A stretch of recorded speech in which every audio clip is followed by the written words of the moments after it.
Swayam Prabha, Digital India, Educated India.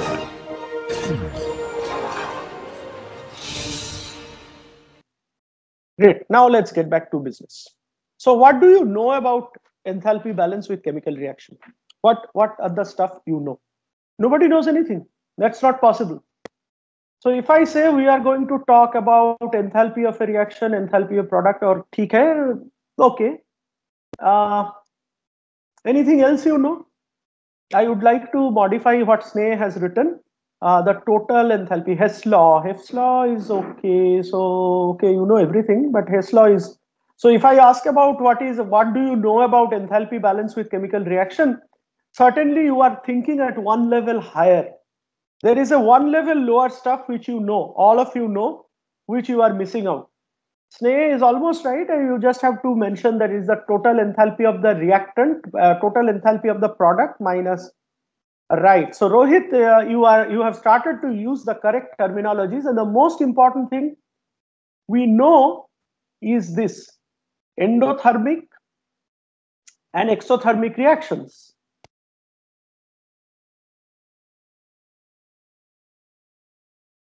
Right. So I was expecting this answer because from ages, right? Somewhere in your school, high school, you start learning about two types of chemical reactions. So when you first start learning about chemical reactions, sometime you see that you heat up something like preparation of oxygen, hydrogen, these are the stuff you see. And then you heat up and things like that. And somewhere down the line, you learn about two types of chemical reactions: exothermic chemical reactions where heat gets generated because of the chemical reaction, or endothermic reaction where the reactant body, the reactor body or the reacting mass becomes colder. So why does this thing happen? Exothermic means that as we have taken the Sneh's what Sneh has written here. So there is something called, so there is some energy associated with every chemical reaction.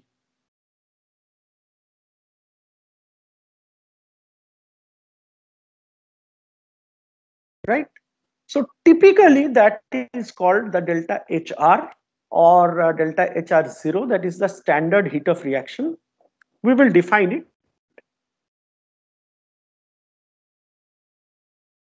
So what is standard heat of reaction? Standard heat of reaction is essentially, so you can have both these terms. Here the terminologies are a little critical. You can come across these three different terminologies. Right? So this is heat of reaction. And this has no meaning actually.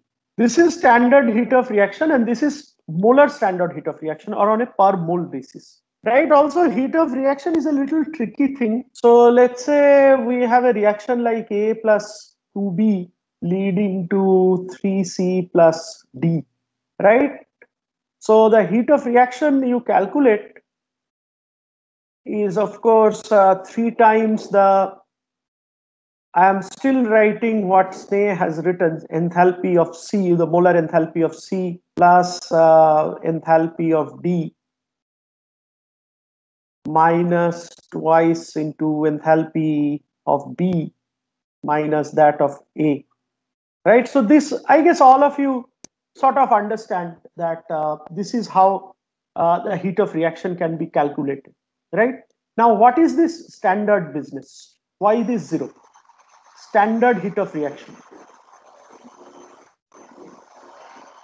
The class will become very exciting in 5 minutes time. Just give me that much amount of time. What is standard? Standard here means at 1 atmospheric pressure and 25 degrees centigrade. That's the standard, right? Now, I am assuming that everybody has understood this part of it. Now, what exactly do you mean by enthalpy of C? This can be the C and D here. or A, B, C, D all can be compound or elements. So my question is, so any comments or question till this point? Everybody is clear about it? Fine. No others. I'm only seeing three people responding. This is clear to everyone? Now the question that is important is, how do we find out the enthalpy of products?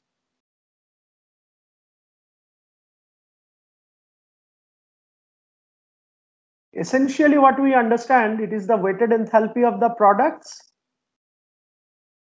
minus the weighted enthalpy of the reactants, right?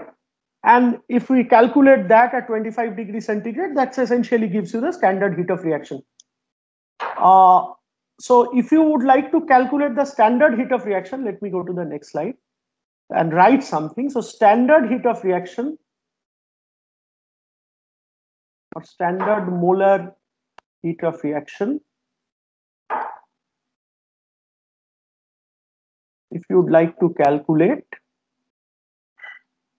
zero comes from for the terminology, it's at standard, cap comes, it is molar. So essentially this is the weighted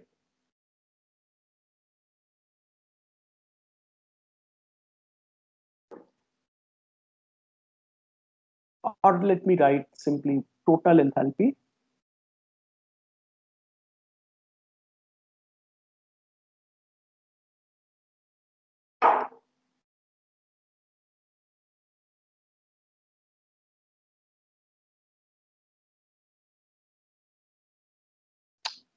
Mistake.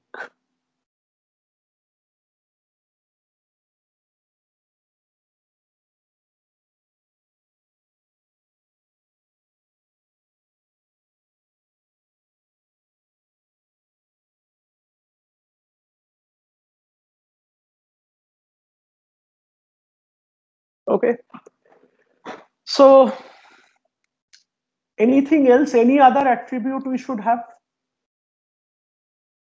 I'm coming to what is enthalpy of the products or what is enthalpy of C, enthalpy of D. But any other attribute that you think we should have?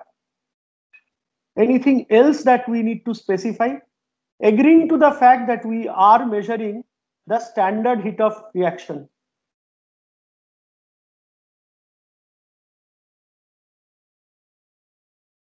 Anything else we need to specify on the right hand side?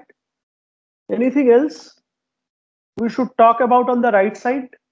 Molar enthalpy, not for 1 mole Nidhi, it is molar enthalpy, but if you have a reaction like 3A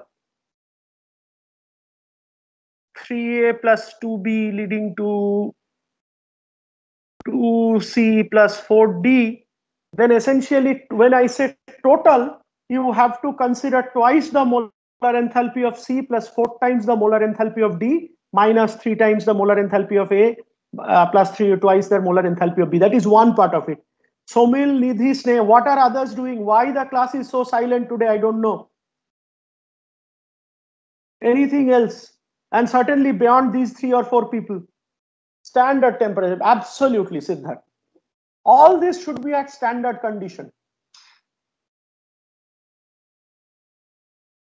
See, if you are evaluating some change at a standard condition, so Shomik, when you say temperature and pressure, that's a vague answer. Not only reaction is done at constant pressure, it is done at standard conditions. So if you are evaluating the change in enthalpy associated with a reaction at standard condition, the enthalpies of the product and the reactant must be known at standard condition. Is it clear to all? So that sort of brings us to the discussion what I wanted to initiate, and I took some time so that it naturally comes. So what exactly or how do you define the so-called enthalpy of any species at standard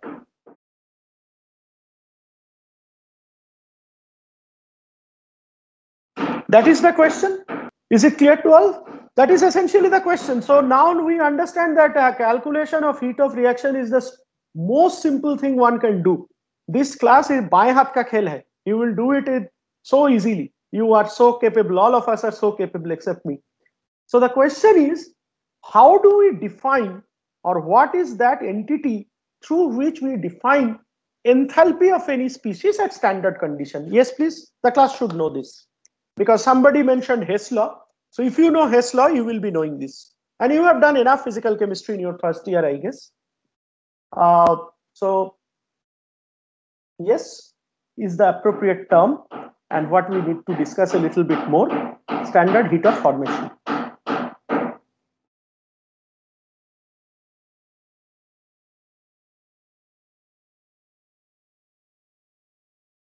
This is represented as, whenever this cap is there, it's a standard molar heat of formation.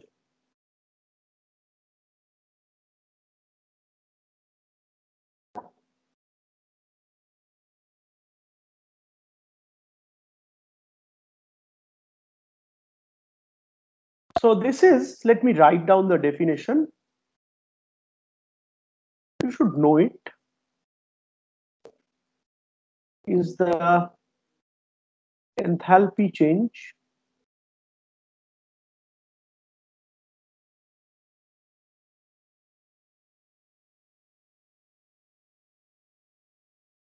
associated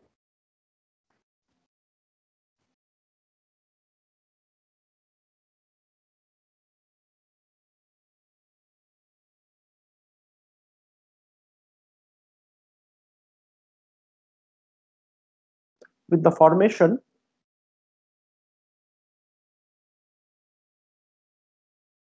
of 1 mole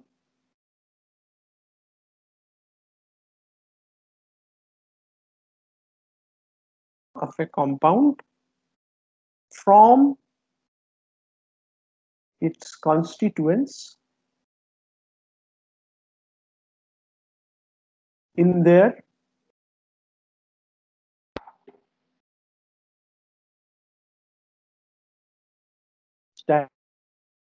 standard state, which is at 25 degrees centigrade and 1 atmosphere pressure. So this is the definition of standard. I guess the whole class knows. Standard heat of formation. This is sort of a repetition, but there are certain nitty-gritty things which I think will be worth joining. So essentially, if you are talking about, let's say, standard heat of formation of, let's say, carbon dioxide, so what you imagine is something like this.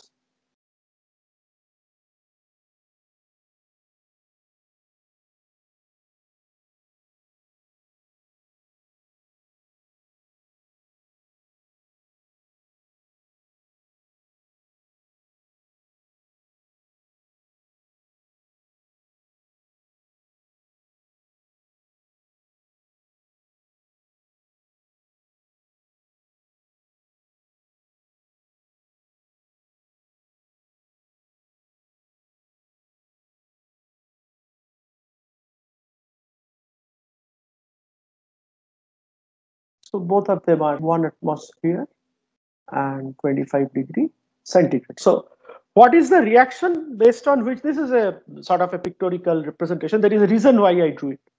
So what is the reaction? Formation reaction it is called. There is something very special about formation reaction.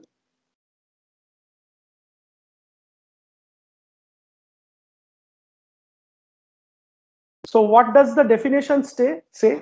Definition says it is the enthalpy change associated with the formation of 1 mole or kg mole of whatever of a compound from its constituent in their standard state at 25 degrees centigrade and 1 atmospheric pressure. So please remember, when you are writing the formation reaction, you must mention the state. you must mention the state. So at 25 degrees centigrade and 1 atmospheric pressure, carbon is at solid state. What about oxygen? Oxygen is at gaseous state, right? And it leads to CO2, which is gaseous state. So this is how a formation reaction is written. If you write this as a formation reaction, this is not a formation reaction. Please remember this, right?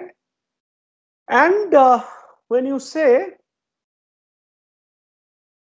as of now, this is a data.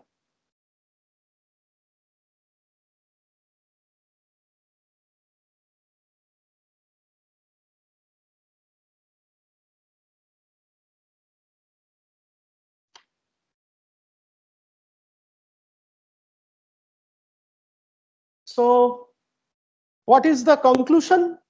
The conclusion is that the products have lower. So if you sum up the formation, heat of formation of the products, here the product is carbon dioxide, that is lower than the heat of formation of constituents, and therefore your delta H value is negative. And then what is the type of reaction? It's a exothermic reaction. The other important thing to note is, or an assumption or whatever, which the heat of formation for all element in their standard form is 0. I guess the whole class knows this also. The heat of formation of all stable element in their standard form is 0. So then comes the question, there is nothing much to answer. I will pause at an appropriate time and ask the class for their opinion. So then comes the question, how do you measure it? You can actually measure it in an instrument. It's nothing great. So you simply do this reaction under controlled condition and measure the heat that is transferred. Okay. So you can measure it. Of course, we are not going to learn about analytical instrument in this particular course. That is the last thing I like to teach people about instruments, and then you mug about their pros and cons. But this is it. So any comments or question at this point of time? Any comments? So what are the stuff we learned from the morning? We have realized about the thermal effects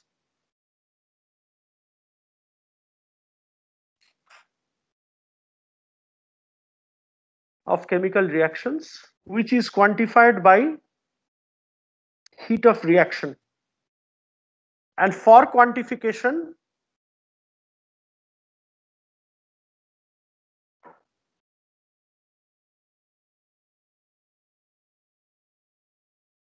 standard heat of reaction, we need to define standard heat of formation. Standard is the state. Simple. For carbon solid, for example, is the standard form. Standard form here, I mean, don't even, Rahul, complicate with state and all these things. Whatever is naturally available, right? Whatever is naturally available. So let me just, okay, good you asked this question. So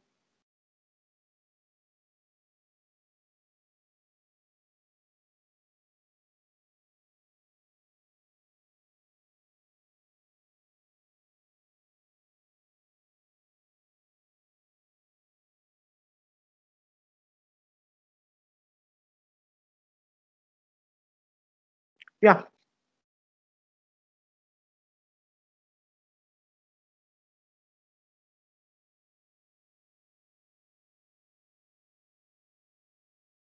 Any comments from the class?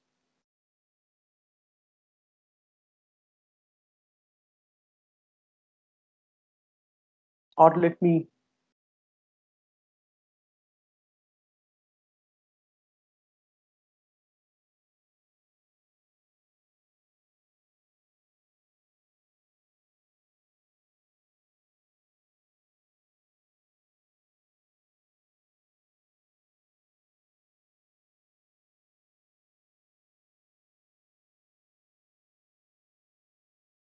Let's focus on this one.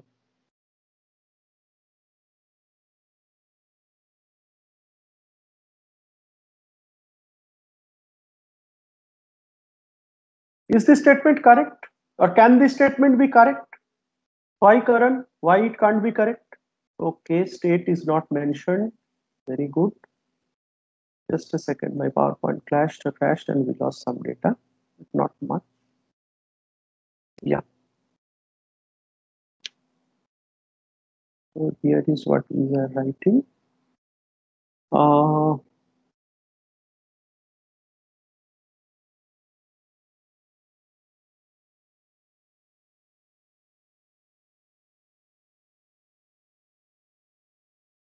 very good. So those of you who figured out that state is not written, yeah, now is it correct?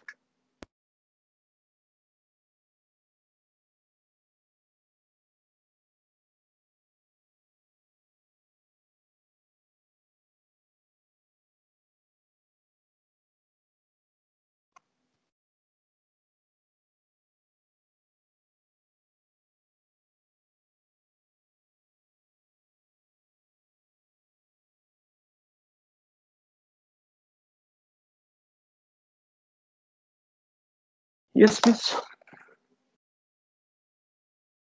And kindly opine, I'll just come back with a cup of coffee.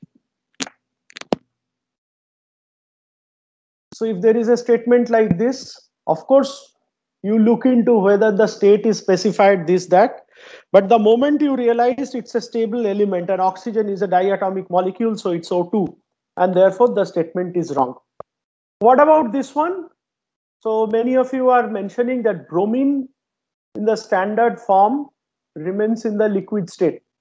So I could have actually complicated the question more by asking this. These are all some random data I'm giving, and none of them are correct. Because this one, firstly, is fully wrong. What about this thing? So even if one says Br liquid, Sneha has now given the absolutely correct answer. Please do understand that bromine remains in the form Br2, right? So heat of formation, the standard heat of formation of Br2 in liquid state is 0. So you do not know because you have no idea, you have not marked the standard heat of formation table. Yes, it's ho gaya. So this is wrong. This has to be 0. Don't repeat the same thing. So this can be a correct statement. Is it clear to all why this can be a correct statement and why this is a wrong statement? Is it clear to all? I understand all of you know everything, but still it's not a bad idea to revise. So is it clear to all why this is a totally wrong statement and this can be correct, or why may be correct? Why I use the word maybe? Use your common sense. Don't give up any very big scientific bhashan. Why I use the word may be correct? Because I am not sure about the number. I'm not sure about the number. It will be non-zero. We do not know the actual value. Very good. That's excellent. Because we do not know the actual value. Okay. Now I would like to ask the class to let us find out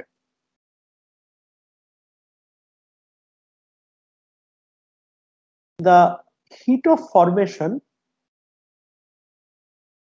of CO2, sorry, not CO2,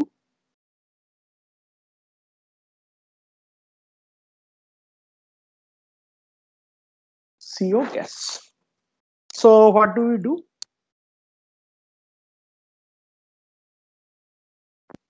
So first, if you are told to do this, first you need to write the formation reaction.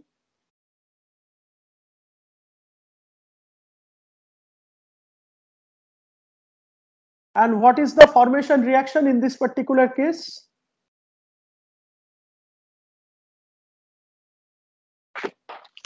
The formation reaction in this particular case is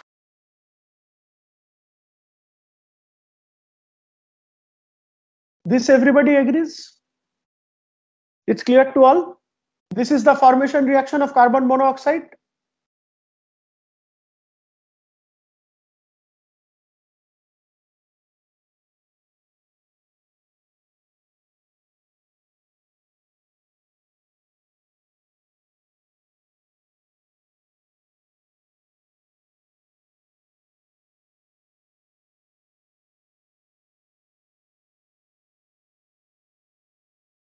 And what will you get in the output?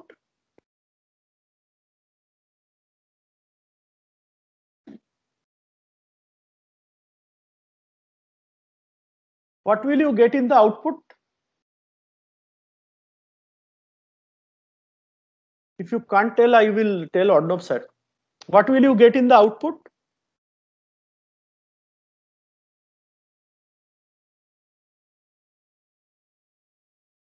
Others, please stay, hold on. Others, what will you get in the output? If you do a reaction like this in the calorimeter, what will you get in the output?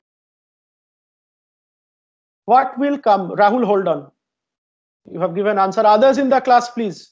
Don't take the fact that when I am shouting at the top of my voice on some things which is super trivial or super simple or you know everything, please do not take it for granted that there is nothing exciting. So when I am asking, I know it's a very simple topic. Everybody knows, everybody is a big time expert on heat of formation. But when I am asking, give an answer. What will be the output? Strange. Why the class is so silent today? What mixture, Rohit? What mixture, Sneh? CO and CO2 may be present. Somil, okay. Odrija, are you there? Yashvi, are you there? CO and CO2, 1 kg mole of CO, assuming this, that. Samira, are you there? Sneh, Bandhu Singh, CO and CO2. 1 kg mole of CO. 1 kg mole of CO reactants react completely. Pooja. And I'm sad to say that I have not got the correct answer so far. Sneh, your attempt is over. Carbon भी रहेगा रे वाह, diesel want कर रहे हैं क्या? Others.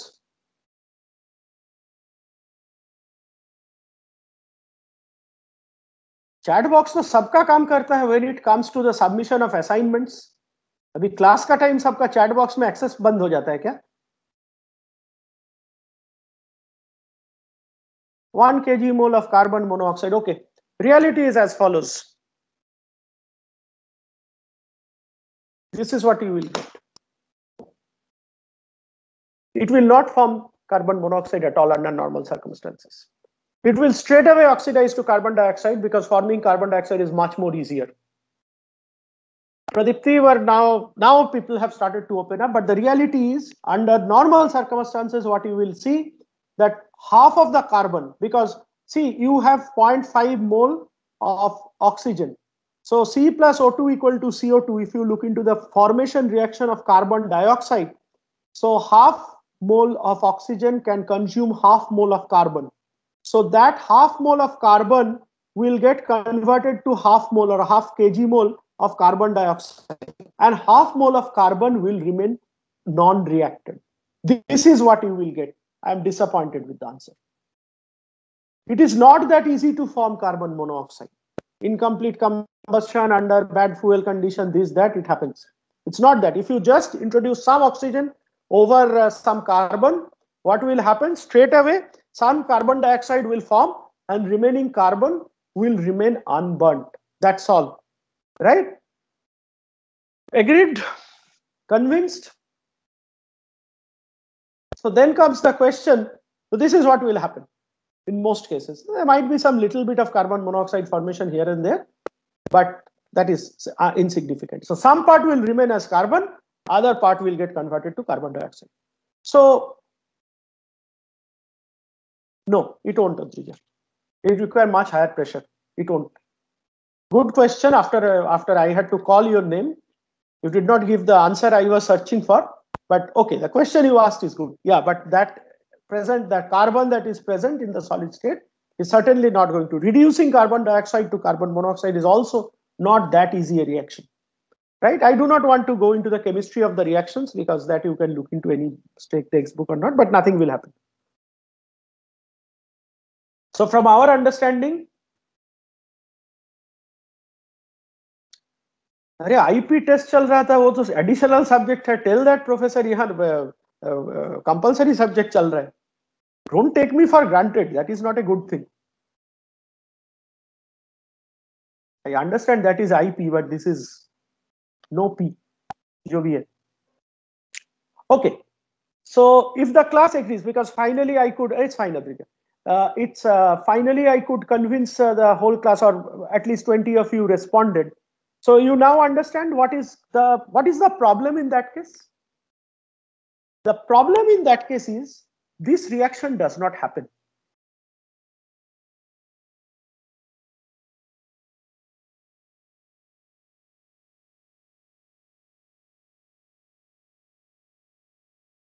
This is problem number 1.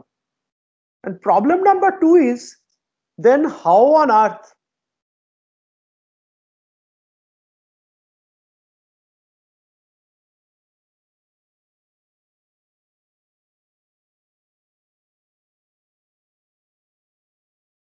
we calculate this?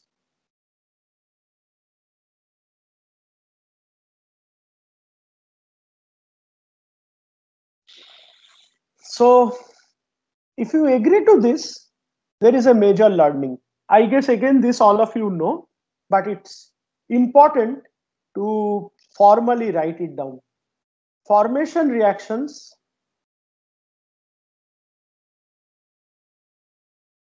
can be real or fake, hypothetical. But when you say that you have a formation reaction for something, you have to write it like that, nothing else. So let's say C6H6, if you write, so it is going to be 6C in the solid state plus 3 hydrogen in the gaseous state, leading to this. Benzene is liquid or liquid, I think. I don't even remember. So this is the formation reaction. So is this conceptually clear that you may have to write formation reactions which actually do not happen, which might be fake reactions? Is it clear?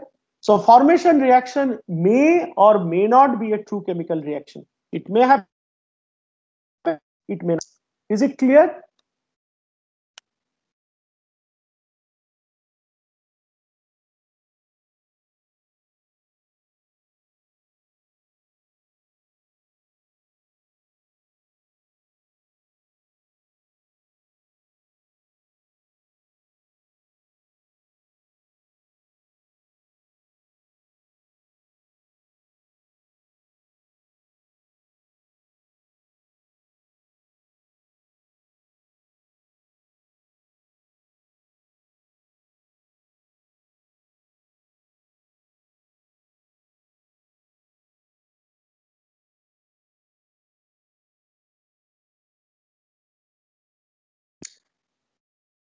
Yes, Tanmay, Hessler, we will. Some other reaction I will specify. Very good. Just 1 second.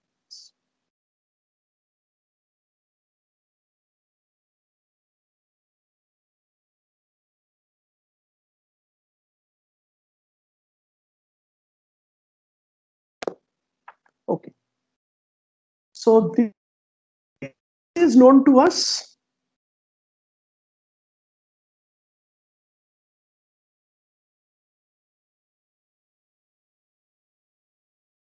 And we know the heat of reaction, as your friend Tanmay is telling, heat of reaction, standard heat of reaction of oxidation of carbon monoxide.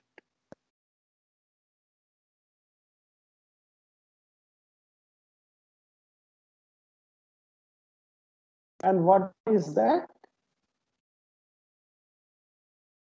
This is minus 282.99 kilojoule gram mole of carbon monoxide.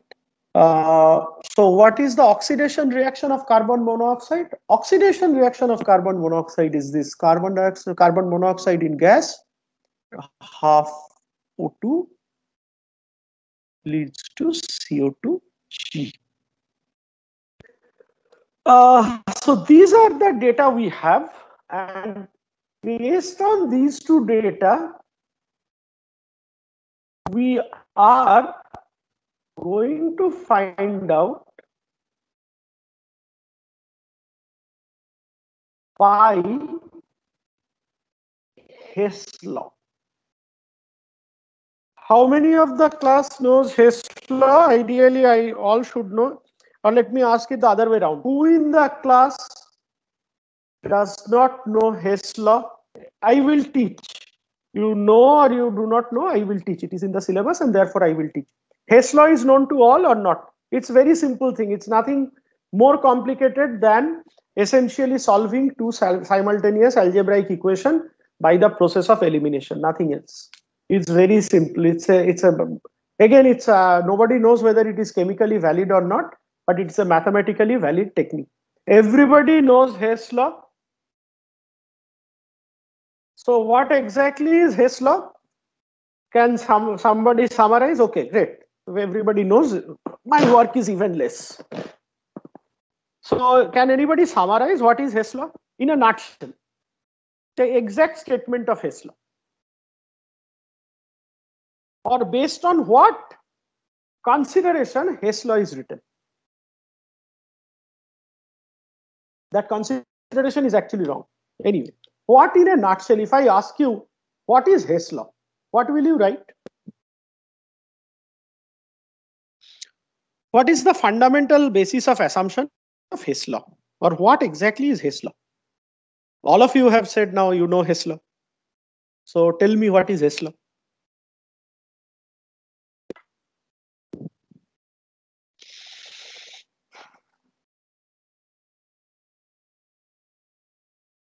Shubham Kumar, no. That is certainly not Hess law. Change in enthalpy is independent of the path, partly correct, not fully. The enthalpy of reaction does not depend on the path taken to desired product, not fully. Rahul and Siddharth essentially have given the same answer. A single word, what property do you actually use? I don't even know. I honestly speaking, I don't remember what is the formal statement of Hess law. But what exact property do you use?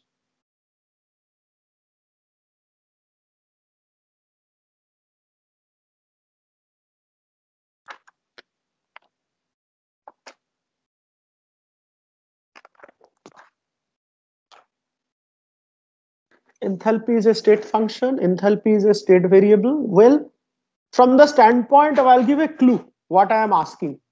From the actual property you use for writing Hess law is the reversibility of a chemical reaction. Think in that line. Whatever you are telling is correct. But from the standpoint of implementation, you actually use Hess law. Of course, equilibrium condition, no. Standard heat of formation, intermediate heat of effects, no. Yes, of course, Subhrajit, your statement is correct, because this whole formulation of standard heat of formation or heat of reaction does not take into consideration the activation barrier, the activation energy. Correct? Anything else? But none of them are going to be useful in calculating the heat of formation of carbon monoxide using the above two equations and Hess law. So what exact or precise property do you use to solve this above problem? You are going to use it. So let me write it down, what you are going to use or what you are going to do. So this is the first reaction you have. This is the formation reaction. And yeah, so the delta heat of formation is equal to minus 393.51 kilojoule per gram mole. Others may keep on trying, please.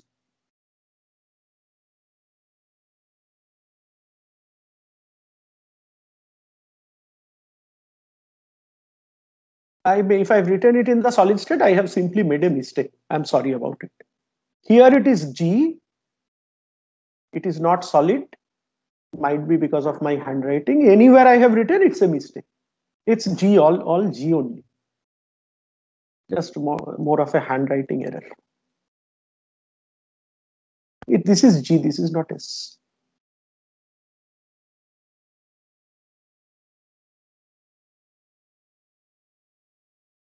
Anywhere I have written, Tanmay, I can't locate, but if I have written it anywhere, it's wrong. I did not drink in the morning, so why should I write CO to be G? I do not know.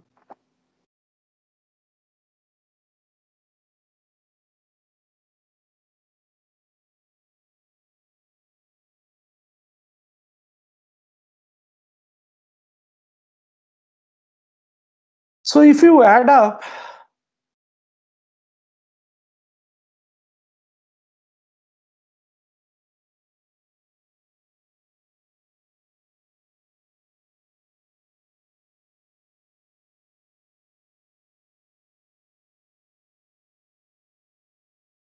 Shubhajit, I don't know why the stuff is appearing half white and half black. I do not know. Maybe it's a sign that this whole thing is going to collapse. Shubhajit, what you have stated, there is one fundamental assumption. I'm very surprised what has happened to the class. The class has already gone into the festive mood or God knows what. So if you add up everything, what you will find that you have carbon plus oxygen. Please don't insist that I write the states. But you have to write. Right? So what happens? This CO2 gets cancelled out. O2 half O2 is C plus half O2 equal to CO. This is what you are doing. So first thing is you are treating a chemical reaction like an algebraic reaction where transposition of variables from one side to the other side is allowed. And then what you get is this, the heat of reaction of this, which turns out to be the formation reaction. See, please do understand that formation reaction is nothing but a special type of a heat of reaction of, and the value will be minus 111 or something like that, right? So if you add up, yeah, minus 110.52. Last time I'm asking the class, what is the assumption that you have made while doing all this? This is very easy. There is nothing to understand. You know it. 20 people have admitted that you know. But when I'm asking again and again, what is the assumption based on which this whole business works, I am yet to get the correct answer. What is the assumption? It's right in front of your eyes, and none of you are highlighting. Well, there is an assumption. What is that? No, not STP. That is not an assumption. Everything is heat. That's a standard condition. What is the assumption? Come on, this is the assumption. What is given? No, Pradipti, no. What is given? This is given. What are you using? This is the assumption. I'm sorry, I'm disappointed. Why is the observation so poor today? Have you now been able to figure out what is the assumption? Very good, show me. So essentially, so now the class, Shoumik and Shankar Singh, now the class is on track. When you apply Hess law, you assume every chemical reaction to be perfectly reversible. I am sorry to say I am disappointed today. None of you picked up all. See, the problem is most of you know these things without paying attention to some minor detail, and you are getting carried away with what you know instead of focusing on what I am asking you to focus on. This is the assumption because you know from your knowledge. So first thing is, when you use Hess law, so when I was repeatedly asking you, so what do you write, what do you write, what do you write, people are telling this, that, other root, path independent, this, that, all that is valid.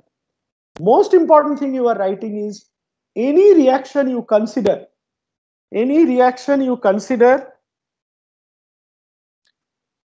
so any reaction we consider over here is perfectly reversible, and the thermodynamic effects are also reversible. Is it clear to the class? Or as Soumik has very nicely pointed out, reversing the enthalpy or reversing the reaction also changes or reverses the sign of the enthalpy. The class has learned adequate chemistry, and therefore you must understand this is not the case. Is it clear to all? So I'll see you on 31st. Thank you.